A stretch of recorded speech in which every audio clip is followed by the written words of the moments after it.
La madre de la patria y el payador. Me intriga esto, ¿eh? Bien, vamos a contextualizar un poco.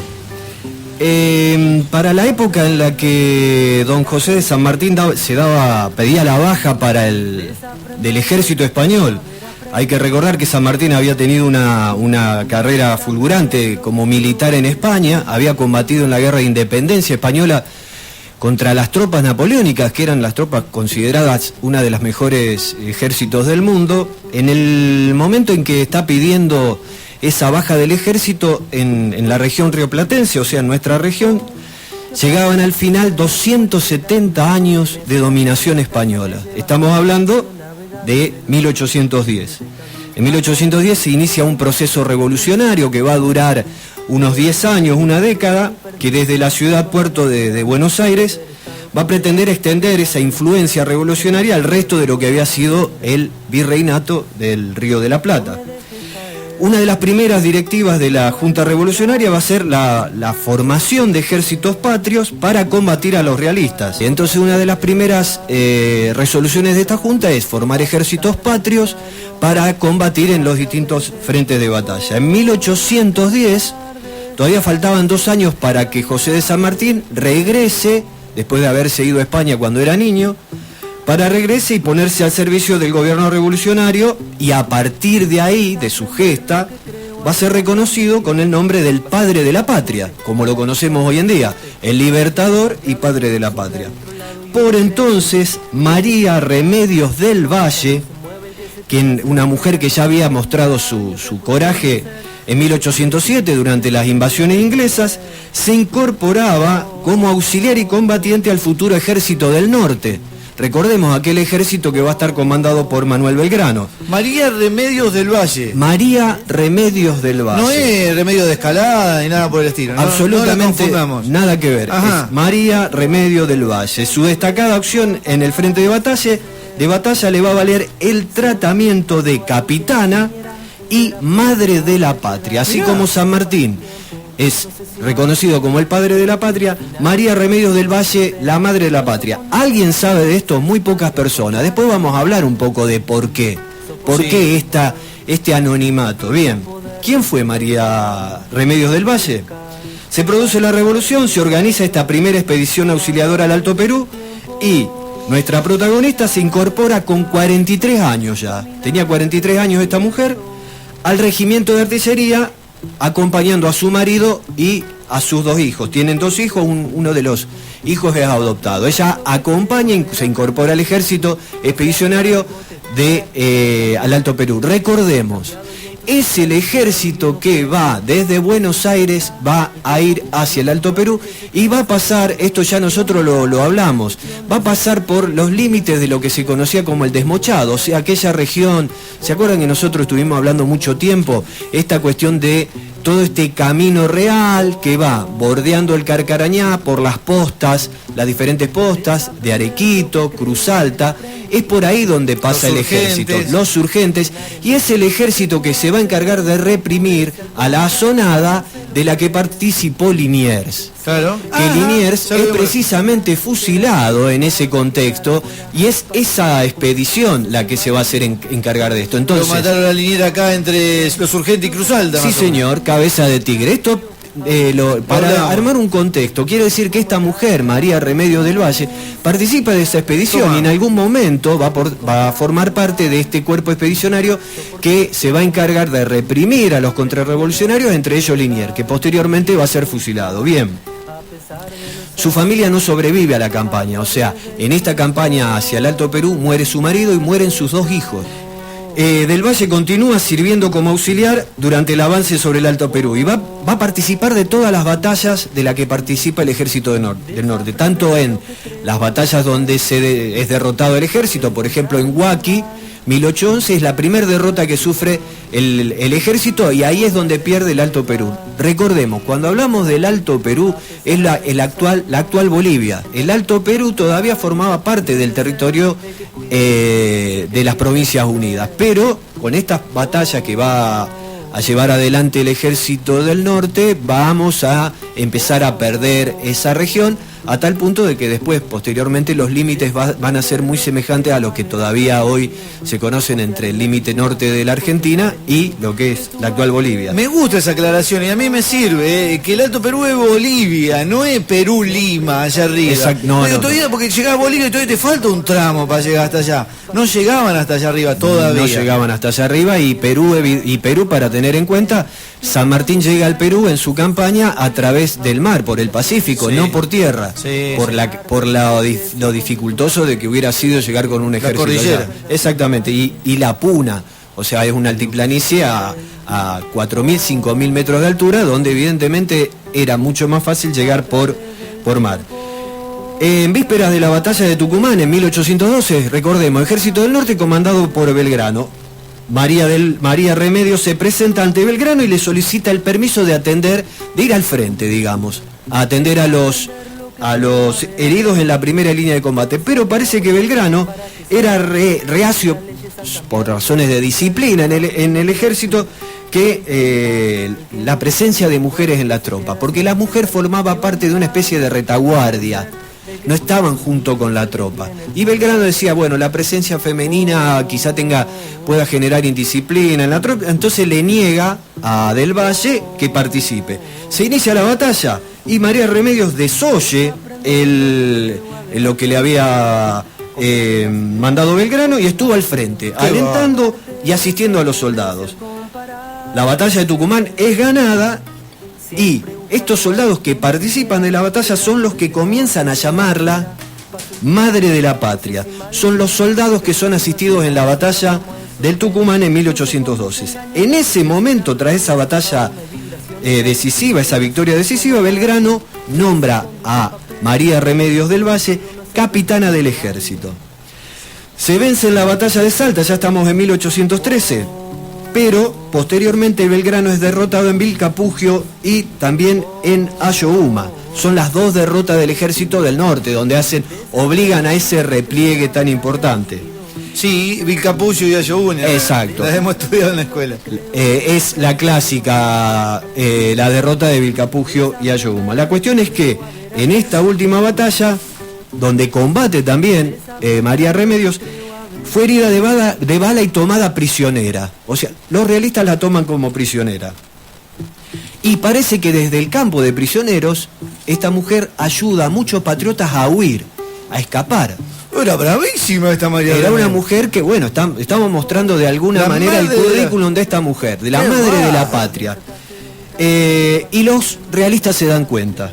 Y como medida ejemplificadora, la someten a 9 días de azotes públicos. Le van a dejar estos azotes heridas de por vida a esta mujer. Bien, algunos dicen que es un intercambio, a otros dicen que escapa. Y se reintegra al ejército y va a seguir sirviendo en el ejército ya posteriormente, en la guerra de guerrillas que llevaron a cabo adelante don Martín Miguel de Güemes y Arenales. La guerra gaucha. Exacto, cuando ya no es conveniente, cuando ya se nota que estas guerras clásicas de ejércitos, nosotros no la íbamos a poder sostener por el costo, entonces lo que se hace es que Martín Miguel de Güemes empiece estas guerras gauchas, guerras de guerrilla que se conocen, hostigar y replegarse. Va a seguir sirviendo en estos ejércitos María Remedios del Valle. Con casi 50 años, finalizada la guerra, regresa a Buenos Aires.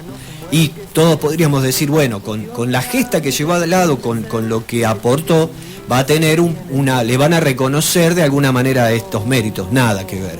Mirá. O sea, regresa a Buenos Aires y se encuentra reducida a la mendicidad. Algo que le pasó a muchos soldados que participaron de la guerra de independencia.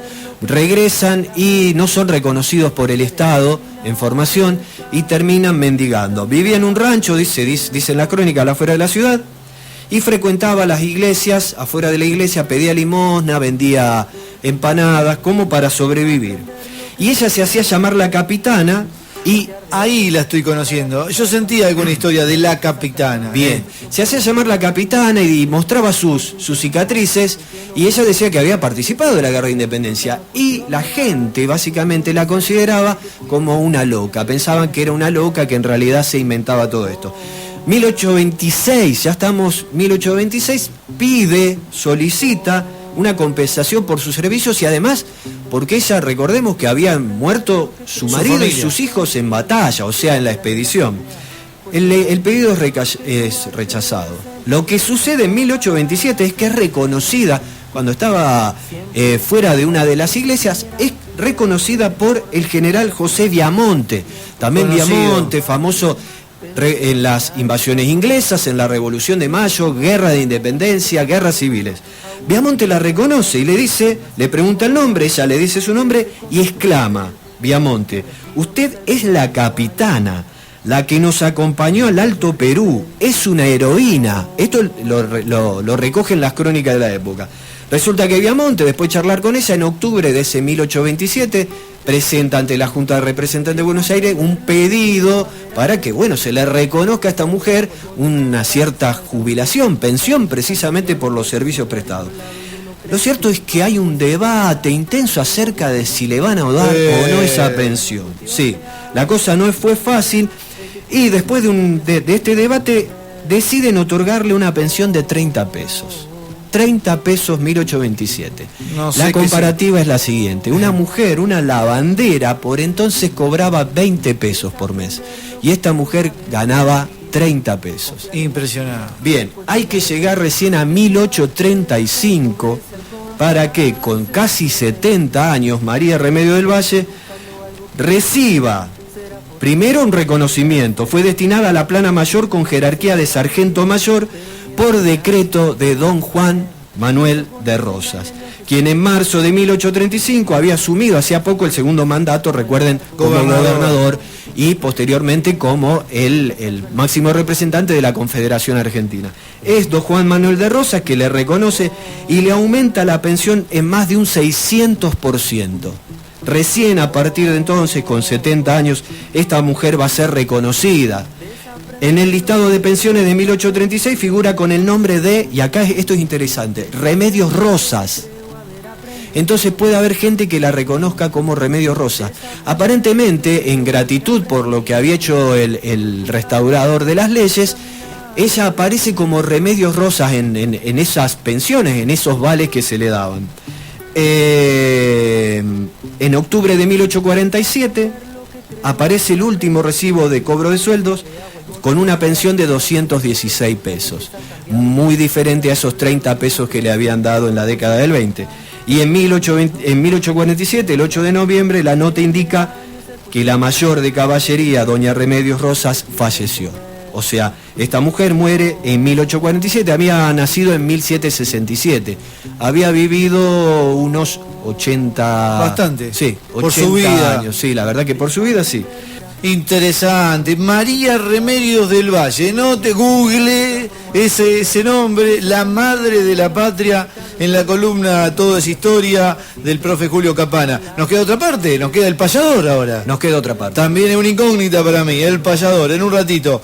¿Cómo seguimos? Bien, en octubre de 1916 muere en la ciudad de Buenos Aires a la edad de 58 años Gabino Ezeiza. Me suena. Considerado uno de los más famosos payadores argentinos. Entonces, Gabino Ezeiza había sido por sus contrapuntos, se hicieron famosos, y se recuerda sobre todo el sostenido el 23 de julio de 1884 en Montevideo, ante un público importante, con el cantor oriental Juan de Nava. Se dice que en el encuentro en esa payada, el Gabino improvisó lo que sería luego la popular canción Heroica Paysandú, con la cual derrotó, o sea, con esta canción, Heroica Paysandú, derrotó a Nava y se convirtió en ese momento en uno de los payadores más importantes de la historia, no solamente argentina, sino también de la región rioplatense, incluyendo Uruguay. Bien, ¿quién era Gabino Ezeiza? Ezeiza había nacido en 1858, o sea, a mediados del siglo XIX, en el barrio porteño de San Telmo, y se sabe que Gardel y Razzano el dúo Gardel-Razzano, lo conocieron a Gavino en los comités de la UCR en los tiempos en que el partido era liderado por Hipólito Yrigoyen, o sea... Principio del siglo XX. Exacto, primera década y segunda década. Recordemos que Yrigoyen asume la presidencia en 1916, pero Yrigoyen ya tiene una trayectoria de 3 décadas, por lo menos, donde va armando lo que se conoce, bueno, el radicalismo bajo su liderazgo. Entonces Gardel y Razzano lo conocen precisamente en ese contexto, y hay quienes consideran que fue Gavino el que introdujo el ritmo de milonga en la payada. O sea, este ritmo muy particular que es la milonga campera, o sea, esa milonga que es de la región de Buenos Aires, de toda esa región de la Pampa, de Pampeana, ¿no? Que es la milonga campera. Dicen que Gavino fue el que introdujo el ritmo de milonga en la payada. Y que esta introducción y lo popular que se hizo que otros payadores la fueran extendiendo con este ritmo de milonga a la Argentina, al Uruguay e incluso a Brasil, la zona de Río Grande do Sul, que es la sur zona de Brasil, exactamente más semejante a lo que podríamos decir que es nuestra región. Y Ezeiza afirmaba que la milonga campera provenía del candombe afro-rioplatense, es decir que, según Gavino, él, que se ve que era un estudioso, él decía que en realidad el origen de la milonga era un origen de ritmos africanos. Otra payada memorable estuvo en Pergamino con otro célebre payador de apellido Vázquez en 1894, o sea, todavía en el siglo XIX.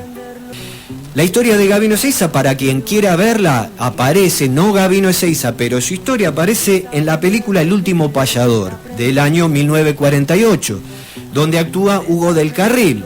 Y el guión de la película El último payador fue escrito por Homero Mansi. Homero Mansi también radical, forjista, ¿cierto?, poeta, compositor de tango, famosísimo. Homero Mansi fue el guionista de la película. Yo entré a YouTube, la busqué y aparece una parte donde incluso hay un actor que hace de Gavino Ezeiza y está haciendo como una especie de payada y está cantando Heroica Paysandú. 1948, recordemos el gobierno de Juan Domingo Perón, donde estas cuestiones del folclore popular estaban muy en boga y el cine lo reflejaba mucho. Bien, pocos meses antes de morir, Gavino Ezeiza se saca una última fotografía conocida, o sea que existe, y se la saca en Justiniano Pose. Sí. Aquí, provincia de Córdoba, 120 kilómetros de Tortugas, y es la última fotografía que se conoce de Gavino Ezeiza con una mujer y su hijo, y se desconocen los motivos exactos de esa presencia de Gavino Ezeiza en esta localidad que está a 120 kilómetros de nuestra localidad de Tortugas. Bien, para develar el secreto, ¿por qué? Sí. O sea, ¿qué vínculo existe entre la madre de la patria y el famoso payador rioplatense? A ver. Ambos eran afroargentinos. Eran negros. Doña María Remedios del Valle y don Gavino Ezeiza eran afroargentinos.